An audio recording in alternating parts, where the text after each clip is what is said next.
Bendiciones, mi querido. Dios te me bendiga grandemente. Hoy estamos en otra nueva entrega que se titula el tema Lugar Santo. Vamos a ver qué pasaba en el lugar santo, en el Señor. Pero antes te invito, así como está, a tener una palabra de oración para iniciar el tema. Padre amado, te damos gracias, mi Dios. Mira, mi Dios, al desarrollar el tema hoy en el lugar santo, permite que tú me des espíritu entendido para darme a entender, para que este tema se pueda dar a entender a aquellas personas que desconocen de lo que es el santuario celestial, los servicios tanto del lugar santo como del lugar santísimo. Ayúdame a darme a entender. Todo eso favor te lo pido en el nombre de tu santo y amado, nuestro Señor Jesucristo, Señor nuestro. Amén. Mi querido, vamos a dar inicio a lo que es el lugar santo. Ya lo hubiese anunciado. Luego el siguiente tema será lugar santísimo. Diferencia entre lugar santo y lugar santísimo, porque por ahí tengo el tema lugar santo, lugar santísimo, pero ahora estoy detallando lo que se hacía en lugar santo, lugar santísimo, santuario celestial. Vamos a ver, vamos a leer el capítulo Hecho, el capítulo 1, el verso 6 al 8. Dice: entonces los que se habían reunido le preguntaron diciendo: Señor, ¿restaurará tú el reino de Israel en este tiempo? Jesús le contestó, y él le dijo: no os toca a vosotros saber los tiempos o las razones que el Padre puso en su sola potestad. Verso 8. Pero recibiréis poder cuando haya venido sobre vosotros el Espíritu Santo, y me seréis testigos en Jerusalén, en toda Judea, en Samaria y hasta lo último de la tierra. Santo. Los discípulos estaban alrededor, que se reunieron. Los discípulos estaban ahí, también parte del populacho en ese entonces que andaba con Jesús, el pueblo. Bueno, entonces terminaron, le hicieron esa pregunta porque ellos estaban pecinados en que viniera un Salvador que lo librara del imperio romano, el yugo romano. Estaba directamente enfocando en eso. Eso que ocurrió en el día del Pentecostés se repetirá de nuevo, pero ya no llamándose lluvia temprana, sino lluvia tardía. Ese poder que Jesús le dijo ahí en Hechos, el capítulo 1, el verso 6 al 8, recibiréis poder cuando venga sobre nosotros el Espíritu Santo. Entonces recuerdan el fuerte viento, lengua de fuego, que vinieron desde el cielo. ¿Recuerdan? Los discípulos iban a sufrir un gran peligro en la obra de Cristo al promover el Evangelio, y debían hacerlo ¿cómo? Debían darlo a conocer al mundo entero de aquella época como su mensaje de salvación, sin tener ayuda divina, mi querido. Sin tener la ayuda divina, ese refrigerio espiritual, el Espíritu Santo, sin tener ayuda divina, el Espíritu Santo, no podían ellos realizar esa obra. Debían directamente tener la ayuda divina, a lo que se llama la lluvia tardía. Entonces, sin tener ayuda divina era algo imposible de conseguir. Este pasaje dice que la única forma de ellos tener éxito era si Dios derramaba sobre ellos su poder. Ese poder, el Espíritu Santo, obrando en ellos a través del ministerio de los ángeles. Ellos iban a enfrentar grandes retos y verdaderamente necesitaban el poder. Eso es así. Pero antes que ellos pudiesen cumplir esta misión, mi querido, había que haber una preparación en ellos, especialmente. Debían ponerse a cuenta uno con otro, cortar su diferencia y directamente en centrarse en eso, porque el Espíritu Santo no podía llenarlo a ellos a menos que no fuesen vaciados, porque por lógica no se puede llenar lo que está lleno. Se llena lo que está vacío. Por ende, ellos debían dejar su diferencia, sus cosas mundanas y un sinnúmero de cosas, entonces arrepentirse y convertirse, y el Espíritu Santo podía obrar en ellos para prepararlo para ir a predicar lo que Jesús estaba haciendo y iba a hacer prontamente. Ellos tenían que predicar, dar testimonio de lo que ellos habían vivido. Interesante, mi querido. Pero durante los 10 días del Pentecostés, los discípulos pasaron ese periodo en oración y estudio de la palabra. Arreglaron su diferencia y su contratiempo que tenían uno con otro. Se unieron, dicen que estaban unánimes, todo. y todas sus posesiones la pusieron a los pies del Señor, al servicio del Señor. Nadie consideraba ser suyo lo que tenía. Durante esos 10 días, mi querido, esa preparación, durante esos 10 días llegaron a sentir la pasión por las almas, mi querido, lo que nosotros debemos sentir hoy día. ¡Santo! ¿Qué tiempo tienes tú que no sientes una pasión por las almas? Porque en tu iglesia se bauticen, como hace 25 años que tú llorabas, que el ministro, ya yo no veo ni ministros llorando, ni gente llorando, que lloraba directamente por ese anhelo de las almas cuando se bautizaban. Ya la gente está como dura de corazón, ya casi no se está sintiendo eso. Ay, que hay un bautismo en mi iglesia, el himno hoy me da lo mismo. Anteriormente, mi querido, 25 años atrás, 30 años atrás, cuando yo me bauticé, eso era una algarabía, eso era un gozo terrible, de decir que directamente tantas almas iban a bajar, y eso era felicitaciones, hasta su manzana le daban ahí directamente, alguna gente mayores, y le daban eso apretón. Ya eso no se ve, mi querido, porque no tenemos el poder que estamos llamados a tener, porque estamos pidiendo, y si estamos pidiendo mal, estamos pidiendo egoístamente. Los discípulos estaban claros, pero no se pusieron a cuenta. Cuando se pusieron a cuenta, entonces el Espíritu Santo se derramó sobre ellos. Así de sencillo. Se pusieron a cuenta al servicio del Señor. Nadie consideraba ser suyo lo que tenía. Durante esos 10 días llegaron a sentir la pasión por las almas y sentían un deseo grande de salir a proclamar al mundo lo que Jesús acababa de hacer en los atrios y lo que estaba a punto de hacer en el lugar santo del santuario celestial. Sentían un amor y una pasión por las almas y querían anunciar lo que Jesús había hecho, que había vivido una vida perfecta, que había muerto una muerte perfecta y que había estado entrando en su ministerio en el lugar santo, donde la gente podía venir individualmente por fe para reclamar los beneficios de Jesús que había hecho en su vida perfecta y en su muerte perfecta. Santo. Vale mencionar, mi querido, que la iglesia de aquella época se tornó apóstata. Vamos a ver, ¿por qué la iglesia de aquella época se tornó apóstata y no siguió a Jesús al lugar santo? Miren por qué.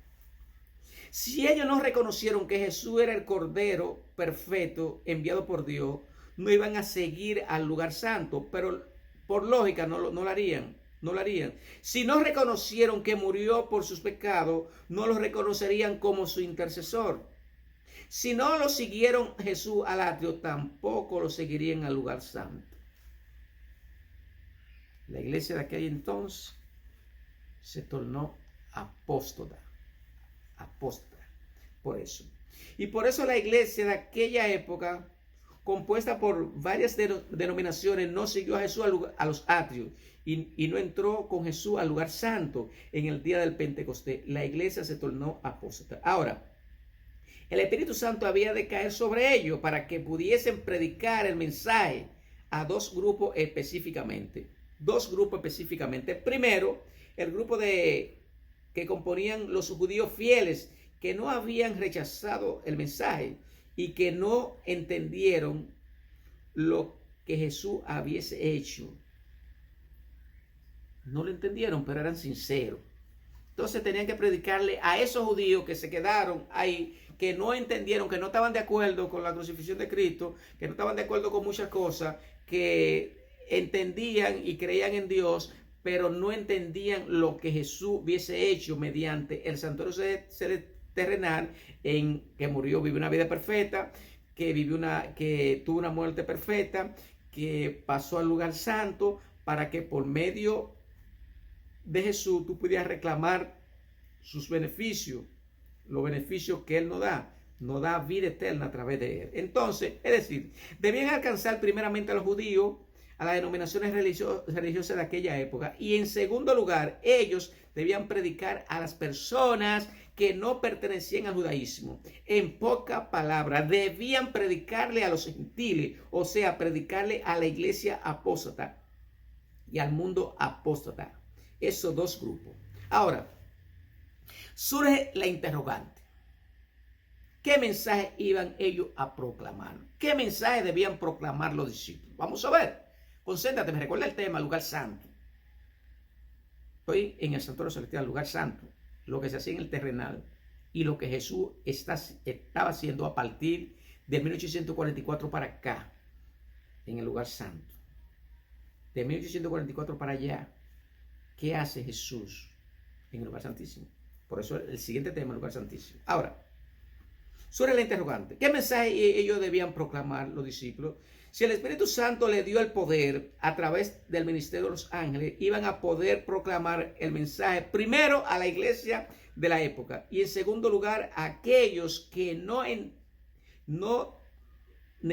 entendían lo que Jesús hubiese hecho. El mensaje que Dios le mandó a proclamar, que Jesús vivió una vida perfecta, que Jesús había muerto por sus pecados y que ahora cada uno individualmente podía venir a Jesús en el lugar santo para que Jesús fuese su intercesor y que pusiese a su crédito su vida perfecta y su muerte perfecta. Eso era el mensaje del evangelio en esa época. Es decir, era un mensaje de que debes arrepentirte, darle tus pecados a Jesús para recibir remisión o perdón de los pecados. Ese era el mensaje que ellos debían predicar. Debes arrepentirte, Jesús murió, vivió una vida perfecta, Jesús tuvo una muerte perfecta, Jesús murió por tu pecado para que tú pudieras reclamar mediante la muerte de Jesús, pudieras reclamar tu vida y el perdón de tus pecados. Eso era lo que los discípulos debían predicar. Lo que Jesús hubiese pasado en el atrio, su vida, su muerte, y ahora cuando estaba en el lugar santo, en esa ocasión, debían ellos proclamar. De 1844 para abajo, debían proclamar el perdón de los pecados, que era lo que hacía el sacerdote en el lugar santo. Entonces vamos a darle algunas citas. Mateo, el capítulo 26, el verso 28 dice así: porque este es mi sangre del nuevo pacto, que por mucho es derramada para remisión de los pecados. Note que no dice para borrar los pecados, sino para remisión de los pecados o perdón de los pecados. Y aquí Jesús está en el aposento alto con los discípulos después de su resurrección. Esta cita, Lucas, el capítulo 24, los versos 45 al 47 dice: entonces le abrió el entendimiento para que comprendiesen las escrituras, verso 46. Y le dijo: así está Cristo, y así fue necesario que el Cristo padeciese y resucitase de los muertos al tercer día, verso 47, y que se predicase en su nombre el arrepentimiento, verso 49, verso 47, y se predicase en su nombre el arrepentimiento y el perdón de pecados en toda la nación, comenzando desde Jerusalén. ¡Santo! ¿Qué era lo que tenían que predicar? El arrepentimiento, lo que Jesús había hecho en el atrio, que murió por ti, que vivió una vida santa, que tuvo una muerte perfecta, y mediante esos méritos de Jesús, tú podías reclamarlo por fe al confesar tus pecados. Esa era la verdad presente de ese entonces.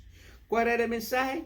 El arrepentimiento y el perdón de pecado. ¿A base de qué podían ellos? ¿A base de qué podían ser perdonados? A base de lo que Jesús había hecho en el atrio. Vivió una vida perfecta, murió una muerte perfecta. Ahora ellos debían predicar lo que Jesús había hecho en ese lugar. Cómo vivió, cómo murió y ahora dónde estaba. Eso era lo que ellos debían predicar. Entonces, la vida perfecta de él es tu vida.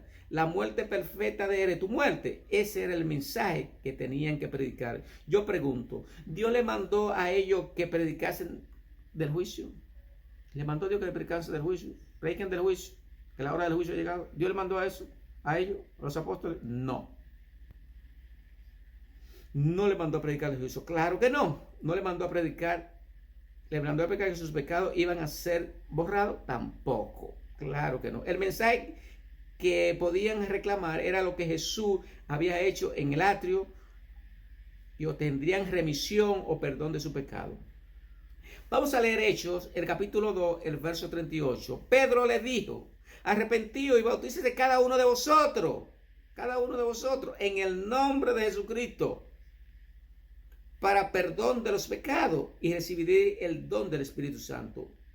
¿Qué era lo que tenían que predicar? El perdón de los pecados.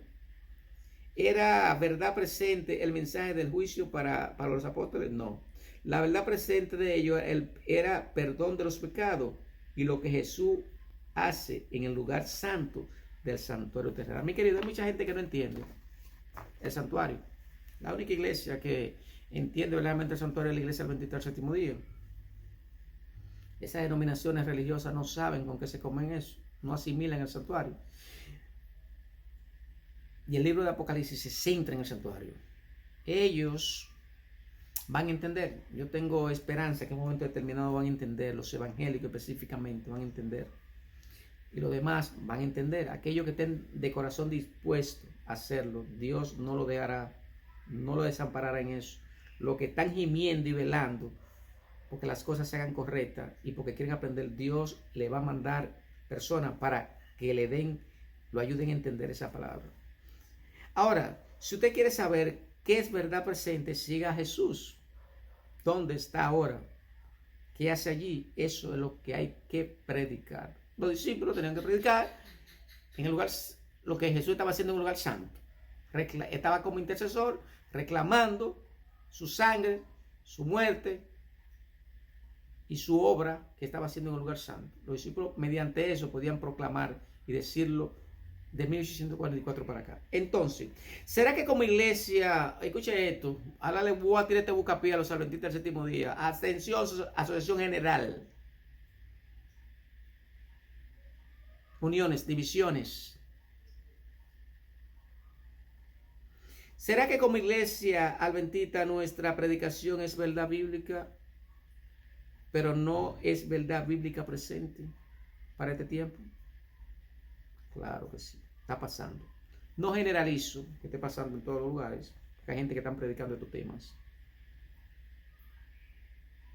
Hay ministros que lo están haciendo. Ministros que lo están haciendo, por ejemplo, el pastor Ball, de lo que yo resalto así, que lo están haciendo. Hay otros ministros que lo están haciendo, pero hay muchos ministros que no están involucrados en este tema y están mareando a sus feligreses, ministros de distintas denominaciones, incluyendo la mía, mareando a sus feligreses con mensajes que el individuo va, el feligrés va a la iglesia y no sale con nada nuevo, no sale con una ilustración nueva, sino mensajes reciclados. Y eso yo le pediré cuenta a mucha gente. ¿Será que estamos predicando verdad bíblica?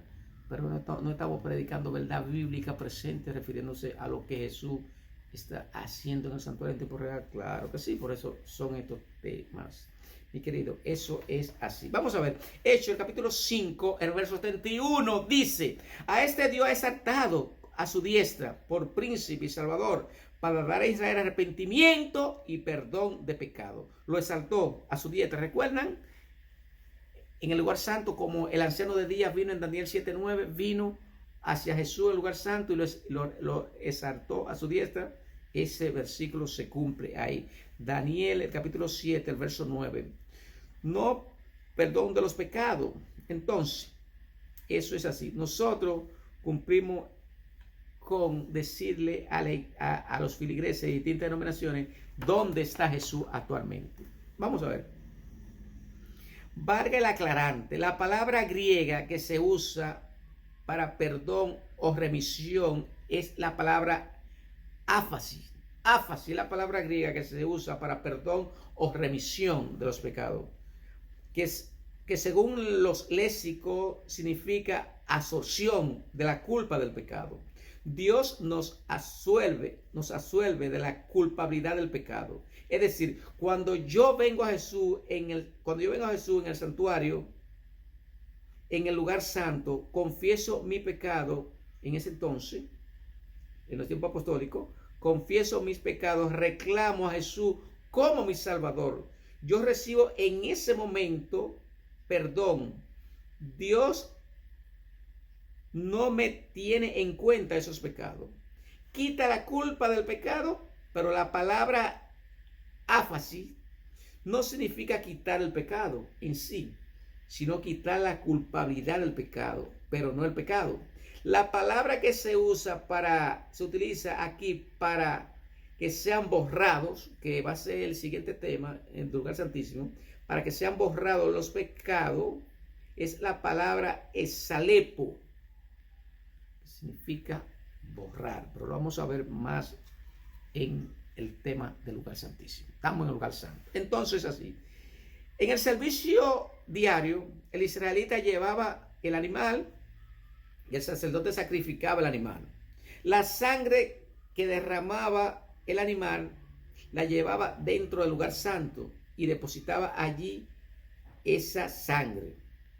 El sacerdote ponía la mano en la víctima, en el animal, y los pecados de la víctima eran traspasados al animal.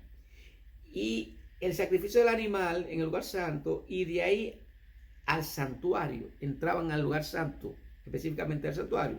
O sea, el pecador llevaba su corderito, el sacerdote agarraba el corderito, ponía la mano, una mano en la persona que se estaba arrepintiendo y una mano en el corderito, de ahí le trasladaba simbólicamente los pecados al animal. El sacerdote entonces mataba el animal, degollaba el animal, esa sangre la rociaba en el lugar santo. Ya el personaje que llevó el corderito arrepintido de sus pecados se iba con la seguridad de que sus pecados eran perdonados. Claro que sí. ¿Podía tener el pecador la seguridad del perdón? Claro que sí. Ya el problema estaba en la mano de Dios. El pecador no tenía que decir me perdonó o no me perdonó. Ya él hubiese pedido perdón por su pecado. Eso es lo que quiere decir la Biblia cuando dice, si confesamos, producción, búsqueme esa cita. La Biblia cuando dice, es lo que quiere decir la Biblia cuando dice, si confesamos nuestros pecados, Él es justo y fiel para perdonarnos y limpiarnos a nosotros de toda maldad, no al santuario, sino a nosotros. Porque otro proceso limpiar el santuario.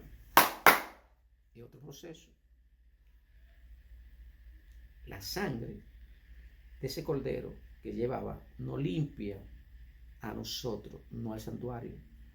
Porque los pecados del año entero que se acumulaban, el santuario se contaminaba. ¿Estamos claros? El servicio diario era limpiado el pecador.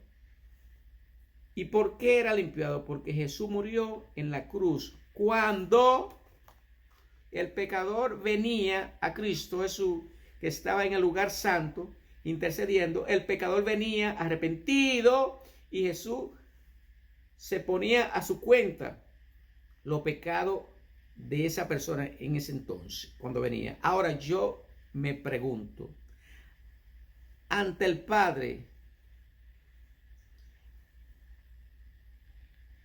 el pecador venía, confesaba su pecado, la sangre rociada en el lugar santo, ya el pecador salía con la certeza que su pecado era perdonado. Ya el Padre no veía al pecador, veía a Jesús. ¿Entienden? ¿Entienden distinta denominación como el proceso? Ya el Padre no me mira a mí, sino mira a su Hijo. Por su sangre directamente yo recibo redención y perdón de los pecados. El pecador era depositado en el santuario, cubierto por la sangre. Cuando Jesús nos perdona, queda registrado allá en el santuario. Porque le voy a decir algo muy serio. Porque si el pecado no está allá, está aquí. ¿Tú me estás entendiendo? Aclárame los ojos, guíñamelo para ver. Si el pecado no está allá, que tú te arrepentiste, está aquí. Y más le vale a nosotros que esté allá. Porque por esto.